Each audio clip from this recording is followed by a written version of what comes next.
साथ प्रमोद अग्रवाल जी। प्रमोद जी, आपके पास आना चाहता हूँ।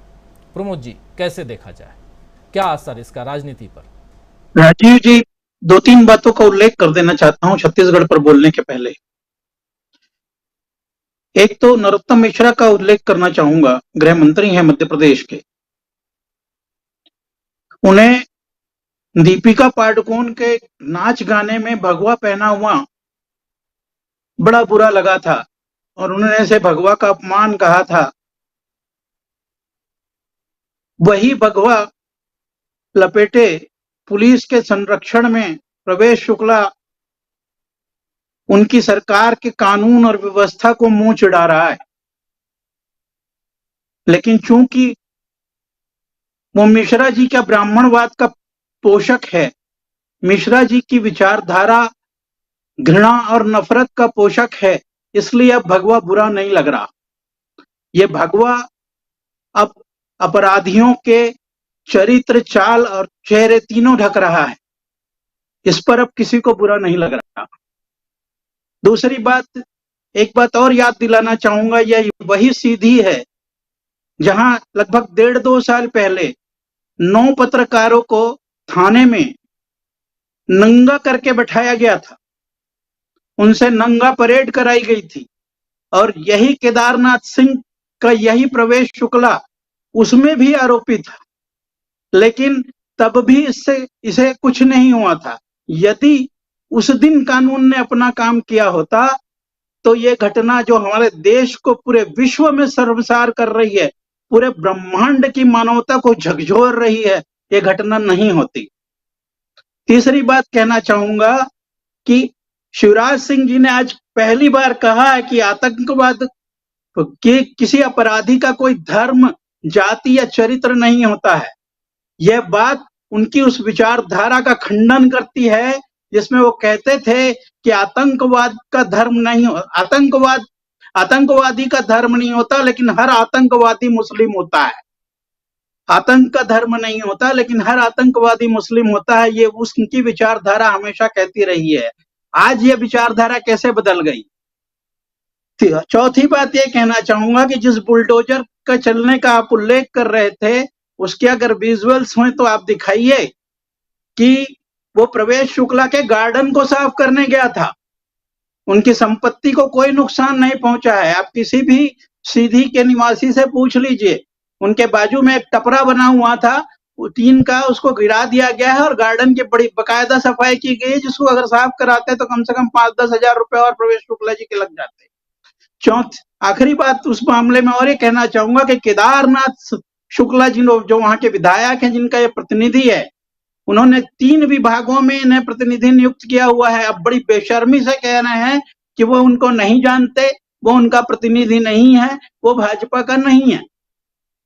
इन सारी बातों को न केवल आदिवासी बल्कि पूरा देश, पूरा समाज सब देख रहे हैं कि एक किस व्यवस्था को चलाना चाहते हैं, किस तरह संविधान और कानून व्यवस्था के ऊपर पेशाब कर रहे हैं।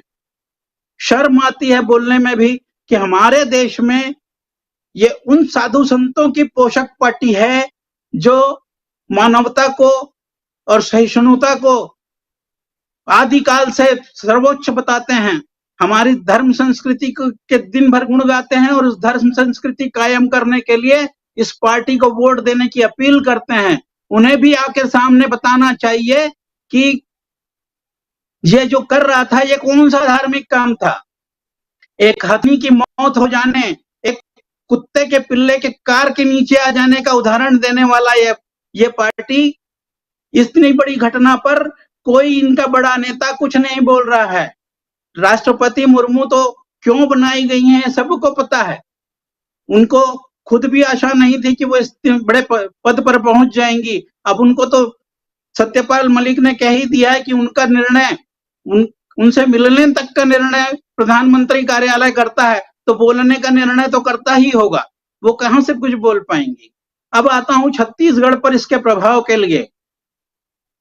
छत्तीसगढ़ से 2 बार सांसद और 5 बार विधायक और संपूर्ण जब मध्य प्रदेश संयुक्त था, तब उसके प्रदेश अध्यक्ष रह चुके नंद कुमार साय ने अभी 3 महीने पहले पार्टी बदली है।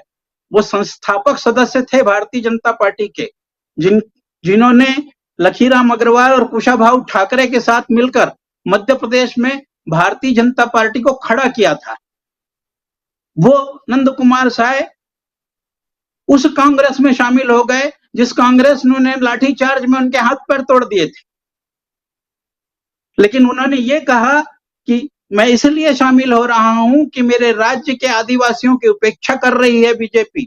आपको बताता हूं, केंद्र में एक मंत्री हैं भारतीय जनता पार्टी की सरकार में, डॉक्टर रेणुका सिंह। शायद आपको नाम भी याद नहीं होगा कि एक मंत्री इस तरह की भी हैं जो आदिवासी को प्रतिनिधित्व करती हैं केंद्र में। उन मंत्री को आपने कभी लोकसभा में बोलते या उन पर कैमरा टिकाते देखा है? उन्होंने देश के जिस विभाग के लिए मंत्री चुनी गई हैं उस विभाग में कोई काम कराया है या किसी कार्यक्रम का उद्घाटन किया है? नहीं किया है, क्योंकि उनको सिर्फ दिखाने के लिए मुखौटा बना करके रखा गया है। यही कारण है कि छत्तीसगढ़ के 2 आदिवासी इलाकों में, बस्तर और सरगुजा, जहां बहुतायत में सारी सीटें रिजर्व हैं, 26 में से लगभग सारी सीटें इन्हीं क्षेत्रों में एसटी के लिए रिजर्व हैं। वहां पर एक सीट नहीं पा पाई थी पिछले चुनाव में भारतीय जनता पार्टी। पूरी तरह सुपड़ा साफ हो गया था और लगभग वही हालत फिर है। उसका कारण यही है कि भारतीय जनता पार्टी ने छत्तीसगढ़ में आदिवासी नेतृत्व को कभी प्रधानता नहीं दी। सारे लोग जो यहाँ नेतृत्व करता है वो दूसरे प्रांत के निवासी हैं, सवर्ण जाति के लोग हैं, जिनका परसेंटेज जनता के बीच में 1% भी नहीं है। ब्राह्मणवाद की पोषक, मनुस्मृति की पोषक ये पार्टी दुनिया को हमारा चरित्र दिखा रही है। हम हवाई जहाज में पेशाब कर लेते हैं, हम किस हवाई जहाज में बैठे हुए व्यक्ति के ऊपर पेशाब कर देते हैं, हम अपने ही हिंदू समाज के हिंदू व्यक्ति पर पेशाब कर देते हैं। ये आदिवासी और ये दलित सिर्फ तब हिंदू होता है इनके लिए जब इनको इसके वोट की जरूरत होती है। अन्यथा जिस मुसलमान को ये नफरती हथियार बनाए हुए हैं उसी तरह का एक हथियार ये आदिवासी और दलित भी है इस देश में, इनके लिए, जो इनके काले कारनामे करने के लिए, इनके व्यभिचार करने के लिए काम आते हैं। पूरा देश जानता है कि बस्तर में क्या हो रहा है, क्या नहीं हो रहा आदिवासियों के साथ।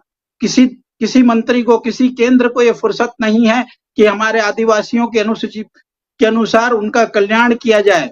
बहुत दुख की बात है कि इस देश में इस तरह का 21वीं सदी में इस तरह का कृत्य देखने के लिए हम लोग जिंदा हैं और इस पर डिबेट कर रहे हैं। बिल्कुल सही कह रहे हैं, बहुत दुखद है और इस पे हम आज चर्चा कर रहे हैं। चर्चा लाजिमी है, इसलिए लाजिमी है